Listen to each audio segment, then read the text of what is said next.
Hello, I'm Marlene Saeed. This is Counting the Cost on Al Jazeera. This week, President Xi Jinping's grip on China is tighter than ever before. And he's pledged to cement his country's power and influence in the world. But the economy is weakening. Can he fix it? Also this week, China's leader wants to place his country as a leader in technology. But Biden is choking off its access to advanced semiconductors. Plus, China's electric vehicle market is booming. So why is Beijing so far ahead of the US and Europe in adopting the technology?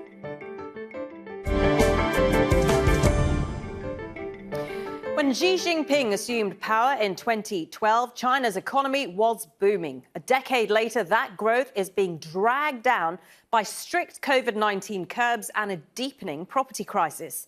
Now, critics of the Chinese leader mainly blame the weakening economy on his policies. Yet Xi Jinping has given few signs of changing his approach after consolidating his hold on power. Xi insists the economy is resilient and has promised to deepen economic ties with other countries as he begins an unprecedented third term as leader of the Communist Party. Just as China can't develop in isolation from the world, it needs China for its development. Through over 40 years of relentless reform and opening up, we have created the twin miracles of fast economic growth and social stability. China will open its doors ever wider. We will be steadfast in deepening reform and opening up across the board. A prosperous China will create many more opportunities for the world. Now, Xi has unveiled a new leadership team of loyalists. Among them is Li Qiang, who's on track to become the premier tasked with managing the world's second largest economy. Now, stocks in Hong Kong slumped and the yuan weakened against the US dollar after Beijing presented its new party leadership. Investors were also unnerved by economic data showing a mixed recovery in the third quarter, with unemployment rising and retail sales weakening. Now, the economy has rebounded at a faster than expected pace during that period, expanding by 3.9%, but it's still way below the 5.5% target for this year. Now, let's have a look at some of Xi Jinping's controversial policies. After decades of market-oriented reforms initiated by his predecessors, the president has been criticized for bringing the economy under tight state control. Opponents say Xi has prioritized political control and national security above economic growth. He has launched sweeping crackdowns to rein in industries including tech giants, gaming and private tutoring as part of his efforts to tackle rising inequality. The measure is estimated to have wiped out hundreds of billions of dollars in market value for many of Chinese companies. And he's imposed borrowing limits on the property sector, which has led to cash crunches and defaults for many developers. Xi has also doubled down on zero-COVID lockdowns, mass testing and border controls, which continue to cripple economic activity. Joining me now is Shirley Yu, Senior Practitioner Fellow with the Ash Center, Harvard Kennedy School, and a visiting Senior Fellow at the London School of Economics. She joins me now from Washington, D.C. Thank you for your time, Shirley. What does the recent economic data tell us about how the Chinese economy is doing? Hi, good morning, Marlene. First, it would be nearly impossible now for China to hit the full year 5.5% GDP growth target. Chinese economy has achieved 3% growth in the first 3 quarters of the year. And so China would need to grow over 10% in order to hit the full year target. And so that's becoming increasingly unlikely. Some statistics within the Q3 data is really interesting. One, rural income grew faster than urban income by nearly 2%. So the lifting of rural income is a manifestation of Xi's determination to reduce income inequality in order to achieve common prosperity.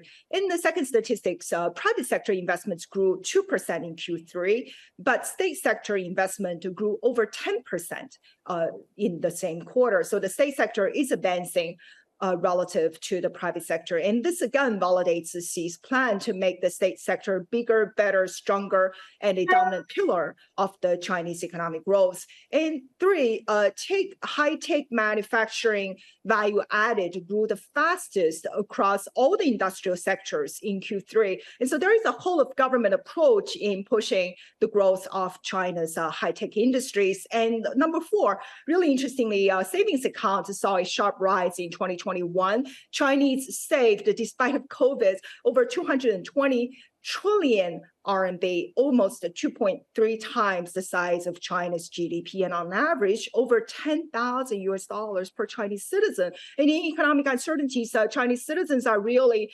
making choices on the future of, what they see as the future of the Chinese economy. They aren't spending, they aren't investing, they are really saving. And lastly, if I may say, of the three horses of the Chinese economy, trade, investment, and consumption, obviously China can always fall back to infrastructure stimulus in order to see some short-term economic growth, but we haven't seen consumption pick up literally since COVID. And so unless we see a very strong consumption recovery, there is no sustainable economic recovery in China. Right. Okay. So that's why I just want to be clear, Shirley, because a lot of what you described is positive news. And yet when you see how the markets have reacted and the yuan depreciation, you wonder how it's being interpreted. Is the Chinese economy doing okay or not? You may say that in looking at the conditions that the Chinese economy has been weathering in the third quarter with persistent zero COVID policy and the enormous political uncertainty, which is now cleared, Chinese economy has been rather resilient if we were to look at a 3.9% GDP growth in the third quarter. But by all means, it is slowed down significantly. And I think, for China not to hit a projected GDP growth target for the full year, this is perhaps the most shocking anomaly that I have seen in my professional lifetime. But we should say that in the 20th Party Congress, economic security has become a bigger priority over economic growth. And so going forward, Mr. Xi did talk about by 2049, he wants China to become the leader in terms of comprehensive national strength in the world. And so that entails rather a lot of things beyond simply GDP growth targets. Yes, indeed. So let's expand on that, because when you take a close look at some of the people in his new leadership team, it does appear clear that he has chosen loyalty over the experience of some of these people. So is economic growth no longer a priority for Xi Jinping? Marlene, economic growth will always be essential in China, as just have mentioned earlier. Economic security now has become a more acute national priority for the current administration over GDP growth. But that's not to say that economic growth is not essential. As mentioned, Mr. Xi did mention a long-term target by the mid part of the century. He wants China to lead the world essentially in every level of strength, and that entails a military. Military modernization requires economic growth. Infrastructure building requires growth. The Belt and Road Initiative, this is Mr. Xi Jinping's signatory foreign policy, that requires economic growth. Growth itself, it's already a part of China's economic security. One of the challenges, and you touched on it, is the downturn in the property market in China. What are your predictions for the market? Is a recovery in the sector expected? China's residential real estate market has slid 13 months in a row. And when it first started, it started as a supply side issue, primarily risk in the suppliers, the developer side. But now it's increasingly become a demand side issue, as we have just mentioned. If investors, the regular savers in China are choosing to put money in the bank rather than borrowing on mortgages and buying more real estate, the market is not going to recover. And the real estate sector is roughly about 20 to 25% of China's GDP. It is a crucial sector in the Chinese economy. And so it has spilled some of its risks over to the banking sector. And so now it's becoming more of a systemic issue that involves a lot of moving parts than simply just to revitalize the real estate market itself. Clearly, you've studied China very closely. It is something you focus on. Where do you see the Chinese economy going forward? Can it overtake the US at some point? I think the Chinese economy will face a lot of hurdles ahead, but the economic model itself is transitioning. We have heard in Mr. Xi's speech recently that the Chinese economy is comprehensively moving into a different path of development from the past 4 decades. And as far as how that economic model is going to work out, that really is a big test the world is bearing witness to. So we are looking at the state sector becoming more dominant and permeating through every sector of the Chinese economy. And we are looking into the future that China is going to focus on a lot of self-reliance, and including not only supply chain technology, but also China's major push to become a global leader in exporting technology to the developing world. And so we are looking at various moving parts, but fundamentally we are looking at this new economic philosophy that is embraced on by the current Chinese leader, if it is going to take China to where he wishes China to be by the mid part of the century, that is to lead the world in comprehensive national strength and to offer the world an alternative model to modernization. We don't really understand fully as of this point what this Chinese style modernization is categorically different from modernization in a universal sense. And so there are a lot of things that we know that from a liberal economic perspective, perhaps there is a lot of doubt about where the Chinese economy is going to go. But we know for sure that the path is going to become more state-centric, and it's going to perhaps further depart from the liberal economic ideal that the West cherish. Really interesting to talk to you, Shirley. You, senior practitioner of fellow at the Ash Center of Harvard E. Kennedy School and a visiting senior fellow at the London School of Economics. Thank you. Thank you. President Xi Jinping wants China to become a state-led and self-sufficient technology superpower that doesn't rely on the West. But it lags behind Taiwan, South Korea, and the United States in manufacturing advanced semiconductors used in everything from mobile phones to weapons.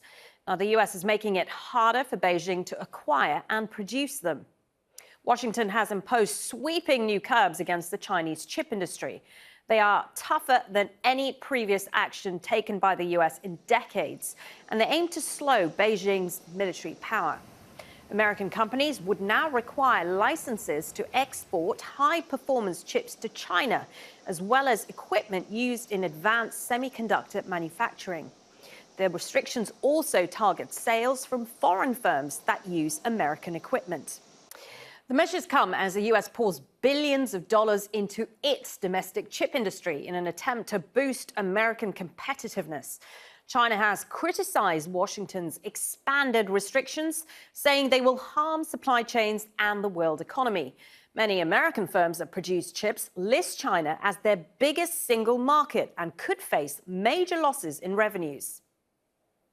To discuss all of this, I'm joined now by Alicia Garcia Herrera from Hong Kong. Alicia is the chief economist for the Asia Pacific at Natixis Bank and an adjunct professor at the Hong Kong University of Science and Technology. Many thanks for joining the programme. What is the thinking behind the decision that the US has made to place these sweeping controls on sales of semiconductors on Beijing? I think the main concern from the US side is actually dual technology and containing China in its upgrading of the military industry, if you ask me. That's the key. Of course, there's no such thing as military industry only. and any dual technology will be hit, which also means that China will have a hard time in moving up the ladder, whether it's artificial intelligence, quantum computing. So basically any deep tech will be severely affected. This technological decoupling between the US and China, it's been going on for some time now, hasn't it? I mean, because of that, we know that the Chinese government has invested heavily in its own chip industry. In light of that, how much are these controls actually a blow on China? So far, right before this new ban on semiconductors, I would say that the impact had been limited. We had seen some impact. Huawei is a very good example. It basically didn't manage to develop its design of semiconductors through the subsidiary it had acquired to do so. But yeah, I mean, this time around, this is really a tsunami. This is a totally different ballgame. It is going to be much more painful for China than any other measure we've seen so far. For this policy of the US to work, though, it needs its allies, doesn't it, to comply with the same controls? Yeah. I mean, take Taiwan, for example, which is pivotal to the semiconductor industry. What is Taiwan's role here? It's close in its relationship to the US, but it's also very much dependent on China in terms of its biggest markets. So how do they play this? They can't play. That's the difference. In previous sanctions, export controls, entity list, everything we've seen so far, they had a choice. And they could basically, play around with whom they were selling or they were not selling. This time around, if TSMC or say ASML in Europe, the Dutch lithographer, or Samsung or anybody decides not to play around and notify the end user, in a way, they're going to be subject to the same export controls because they will not receive the design for their own production, if you see what I mean. So that's why I say there's no choice. Two factors. First, I frankly think it's going to be hard to deviate. I mean, impossible, because you're going to be targeted. Second, by now, and this has changed since Ukraine, you have had a coordinated export ban on semiconductors to Russia, which is basically now living off Chinese semiconductors. So I guess Ukraine has shown that it can be done. So where does this leave China? What are China's options? China has options. I wouldn't say that they are necessarily very effective. So let me start by very simple. They can ban Apple or Microsoft or, like big harm to the US tech industry as users. The other thing they can do is to play with critical components to the supply chain, whether semiconductors, electric vehicles, green energy. Yeah, so they control the processing of key rare metals, and they can play with that, which is not a big minor thing. And finally, they can just, and this is key, create their own ecosystem. Maybe not as advanced, but the point is they could produce stuff that uses less advanced semiconductors, bigger semiconductors, for purposes that might not be necessarily at the same level, but that allow them to continue to upgrade rather than just give up on that. And that brings us to ecosystems bifurcation. Okay, really good to talk to you. Alicia Garcia Herrera from Hong Kong, Chief Economist for Asia Pacific at Natixis Bank. Thank you. Xi declared in 2014 the development of electric vehicles was the only way China could transform from what he called a big automobile country to an automobile power. Less than a decade later, it's risen to the forefront of the electric car innovation. Chinese companies are making high-end models that rival Tesla, as well as German automakers. And China is expected to remain the leading country for electric vehicle sales for decades. Well, more electric vehicles will be sold in China this year than in the rest of the world combined. The country bought 1 out of every 2 electric vehicles sold in 2021, and up to 6 million new electric vehicles would be registered in the country this year.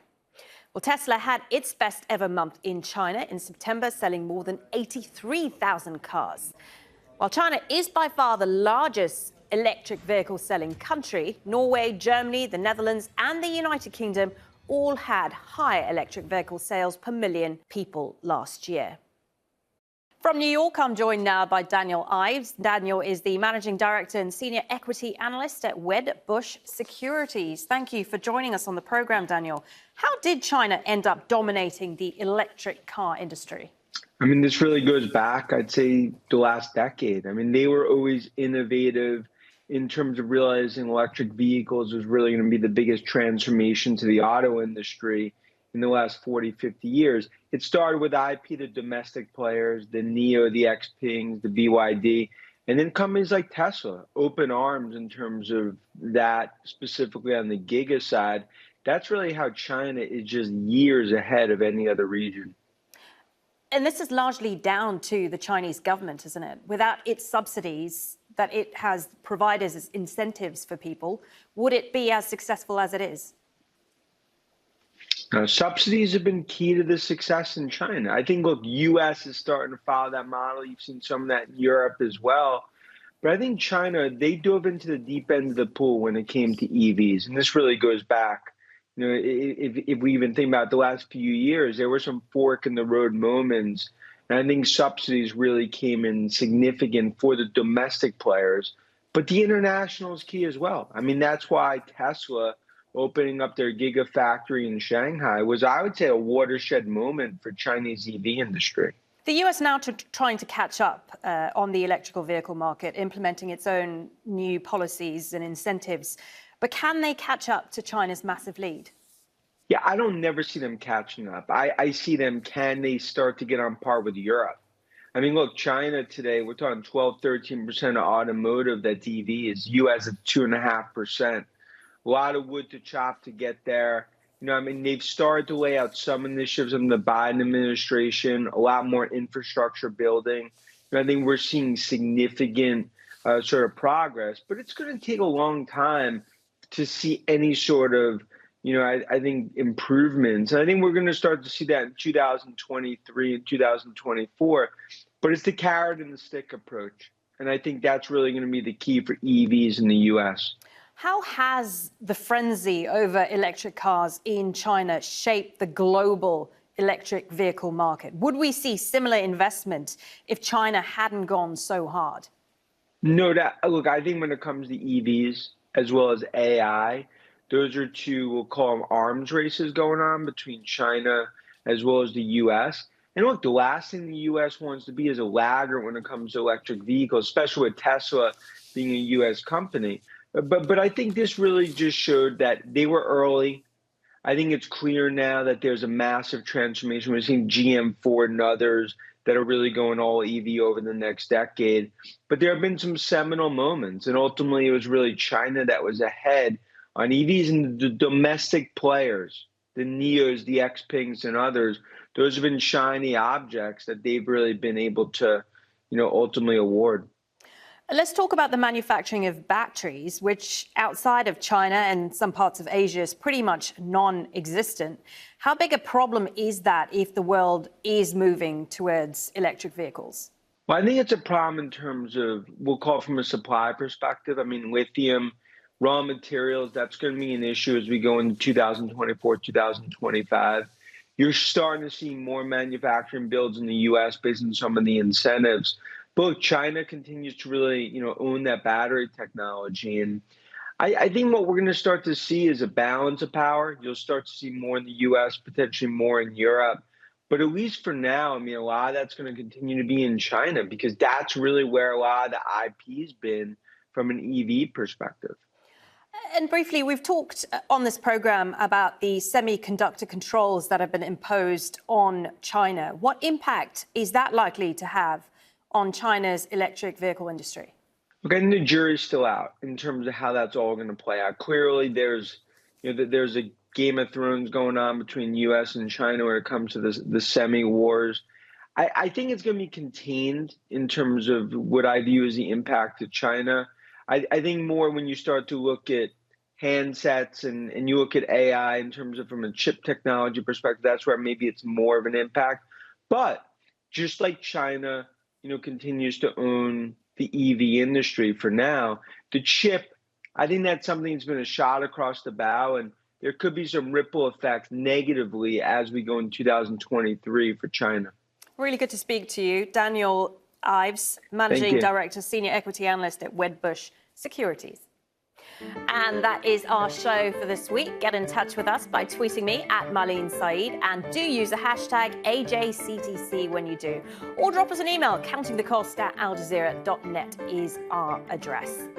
But there's more for you online at aljazeera.com/CTC. That'll take you straight to our page, which has lots of individual reports, links, and entire episodes for you to catch up on. That is it for this edition of Counting the Cost. I'm Marlene Saeed from the whole team. Thanks for joining us. The news on Al Jazeera is next.